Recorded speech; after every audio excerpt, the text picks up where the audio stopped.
Isang maswerteng hapon po mga ka-STL natin sa Batangas. Narito na po ang mga numero nanalo sa STL Batangas ngayong hapong ito, May 19, 2026, 4:30 PM. Second draw result.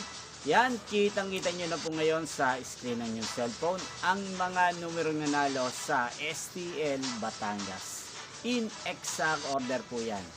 At kung maswerte namang natayaan niyo po ang mga numero niyan kanina, congrats po sa inyo. Ano nga bang magandang tayan ngayong araw na to sa STL Batangas? Para po sa akin, bet ko pong mga numero ngayon ay numero 19 at numero 37. Yan, sana manalo po yan sa third draw sa STL. Magkita-kita pong muli tayo mamayang 8:30 PM para sa third draw result ng STL Batangas. Thank you for watching.